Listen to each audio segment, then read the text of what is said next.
Europe is quietly plotting its economic comeback, and China might not see it coming. That's the latest prediction from geopolitical expert and strategist Peter Zyyhan. In recent years, the global economic landscape has seen two major players lock horns, Europe and China.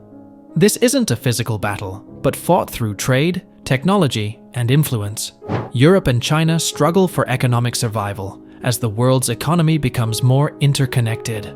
Understanding this battle can help us see where the world might be heading in the next few decades. China's economic rise has been nothing short of remarkable. It was a largely agrarian society a few decades ago, but today it's one of the world's leading economic powers. This transformation has been driven by massive industrialization, a booming export market, and a huge workforce willing to work for relatively low wages. As a result, China has become the factory of the world, producing everything from electronics to clothes at prices that are hard to beat. While China has been rising, Europe has faced several economic challenges.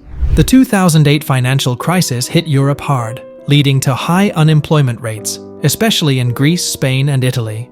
The European Union has also had to deal with political instability, such as Brexit, which has further complicated economic matters. In an in-depth interview, geopolitical expert Peter Zyyhan reveals how China and Europe fight for economic survival. Make sure to stick around to the end of the video, where we will discuss Peter's insights about the economic struggles of China and Europe. Also guys, only a small percentage of my viewers are subscribed. If you enjoy economics, geopolitics, and history, consider subscribing. It's free, and you can always change your mind.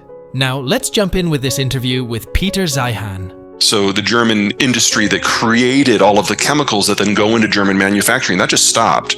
And that is, for the most part, still offline. And you have German companies like BASF, which is their chemicals major, literally dismantling entire facilities and moving them to Louisiana to tap American gas. And then third, they've built some facilities to import natural gas, much more expensive. But because of the shale revolution, the United States actually has enough natural gas to help out. And so those three things have patched, and last winter was really warm. So the worst case, or really the expected case, didn't happen. And this winter, we're finding out how much all of their patches really work. It's a much more normal winter now, but they started the winter with the reserves full. It cost Europe like $800 billion to fill those reserves. If it could have been fixed in the first few weeks, they might have been able to rehabilitate it, but there's been salt water on the inside. The outside of the pipeline is corrosion resistant, the inside is not.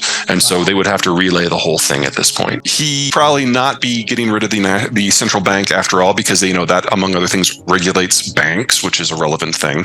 But he's absolutely right that the situation in Argentina is awful, and it is the fault of the Peronists, and this is because of decades of deliberate mismanagement, and things will get worse before they get better. That doesn't mean I think he can fix it. That means I don't know. I wish him well, but oh my God. What I can tell you is that Argentina has an excellent agricultural system, a pretty good infrastructure system, great naturally navigable waterways, an excellent educational system, and arguably the healthiest on the planet. The most destructive and economically nonsensical aspects of socialism and fascism, and put them together, that's Peronism. This is not the first time a non-Peronist has won the presidency, and his party is the third largest in parliament, so his work cut out for him no matter how this goes. Well, the whole idea of Peronism is that the government is the representative of the people, socialism, and the determining factor in the economy, fascism. And so there are unions, which the government runs, and the government has the right to intervene in any part of the economy at any time in order to recreate resources. And one of the ways that they've kind of patched that all together and made that nonsense work is to just print currency like mad. So they also have hyperinflation. I mean, well, I always like to use Argentina as a cautionary tale for the United States. It's like, if you get up every day and commit yourself to making your situation worse, after 9 decades, you can eventually get past your natural gifts and your demographic gifts and ruin it. But it takes a dedication that I've never seen out of American politicians. Yeah, remember, we've got a couple of things going on in Europe that are happening here too. The population is aging very quickly, and most of the countries in Europe have aged past the point of no return. So they're on a long-term path towards national dissolution because they just stopped having kids. That's in Germany, that's in Spain, that's in Poland, that's in Italy, that's in the Netherlands. Second, globalization is dying, and the European economy was founded on the idea that we can all get along, and that means Europe can export anywhere. That's no longer the case. Throw in the Chinese product dumping to make it worse. So they need a new economic and social model anyway. And at the time that their population is aging out and they're desperate for labor, you have migrants on their southern and eastern borders wanting to come in. Those migrants are, for the most part, un or low skilled. Now, from a purely economic point of view, it's actually a pretty good match. The Germans, the Italians, the rest, they don't have a lot of young people. So bringing in young, unskilled people to assimilate and to do the work that the Germans can't because they're too skilled, that's actually a pretty good match. But that's not how the Europeans see it, because under globalization, they've gotten more and more specialized, more and more value added, and they just export. That's not an option. They have to do something that's more holistic internally, and that requires a more balanced labor market. Immigration would provide that. But you're talking now about making an economic transformation, and the people who would be responsible for making it work are different color. So you get all of the economic pain, all of the social pain, and more of your electorate are old, and old people, they're crotchety, and they don't want to learn Sudanese. The economic battle between Europe and China isn't just about who can produce more goods. It's also about who can control trade. We've seen a trade war between the United States and China in recent years. But Europe has also been dragged into this conflict. The EU has imposed tariffs on Chinese goods to protect its industries, while China has retaliated with its tariffs. This trade war has made it more expensive for European companies to do business with China, leading to higher consumer prices. It has also forced European companies to look for alternative markets, which isn't always easy. Some European countries have tried to strengthen their industries to reduce their dependence on Chinese imports, but this process is slow and difficult. Another front in this economic battle is technology. China has made huge strides in 5G technology, artificial intelligence, and electric vehicles. Companies like Huawei, Tencent, and Alibaba are now global giants, and China is investing heavily in research and development to ensure it stays at the cutting edge of technology. Europe, on the other hand, has been struggling to keep up. While it has some world-class companies like Siemens, Airbus, and Volkswagen, Europe lags in new technologies. The continent has slowly adopted 5G, and American giants like Google and Facebook overshadow its tech sector. This technological gap is a big concern for Europe's future economic survival. If Europe can't compete with China in technology, it risks becoming dependent on Chinese innovations, which could weaken its position in the global economy. Let's get back to Peter Zyyhan as he discusses this further. There are some interesting debates going on in Europe about all those topics right now. I think it's important just to understand the scale of what has to happen here if the economist approach to this is going to work. Take Germany, population roughly 85 million.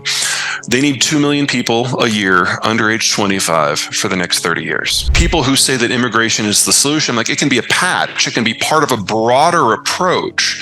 But if that is your solution, your countries won't exist in 30 years. And I hate to sound like a conspiracy theorist, but that's just math. The solution is to encourage your own people to have more kids. And that means relatively pro-natalist policies like you see out of places like France or Sweden, where it's easier to have a family. But there is no way you do that without a much higher tax base. It's expensive. All of us are going to have to do things that we don't like to do. We're going to have to make some hard choices. Canada has proven that you can make immigration alone its solution, but Canada is a very, very special place with a unique political identity. I don't think that's replicable.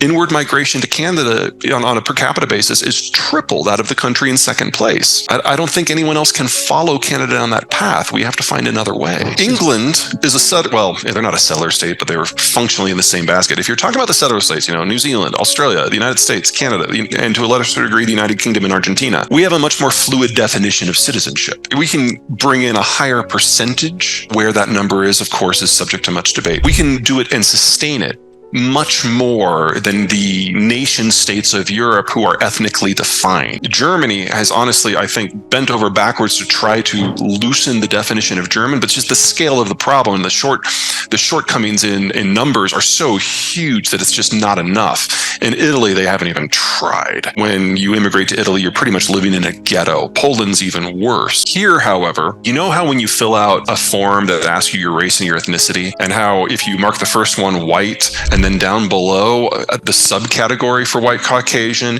is Hispanic or non-Hispanic? The reason for that is that Mexican Americans specifically, usually by the second generation, define themselves as gringo. They define themselves as white, regardless of what their skin looks like. Sure. Because they see it as a cultural term that means we are part of the ruling class. It's something to aspire to.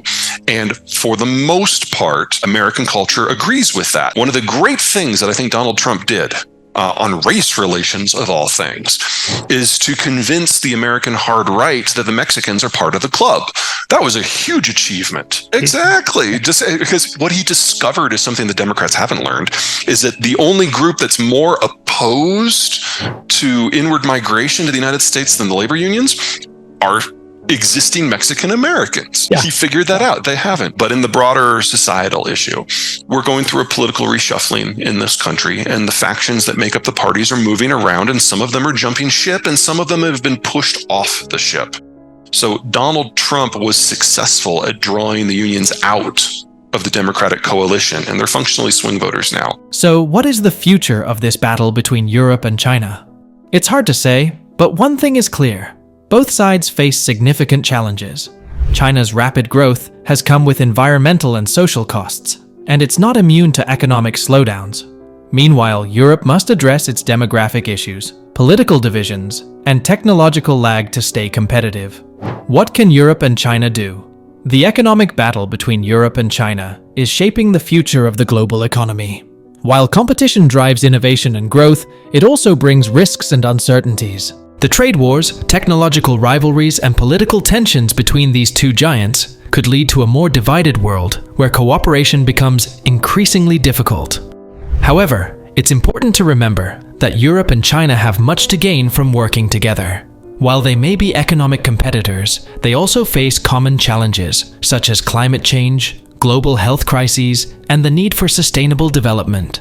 Cooperation in these areas could pave the way for a more balanced global economy, where Europe and China can thrive without undermining each other's economic survival. Ultimately, the battle over economic survival doesn't have to be a zero-sum game. If Europe and China can find ways to collaborate on shared goals, they might turn this battle into a win-win situation for everyone.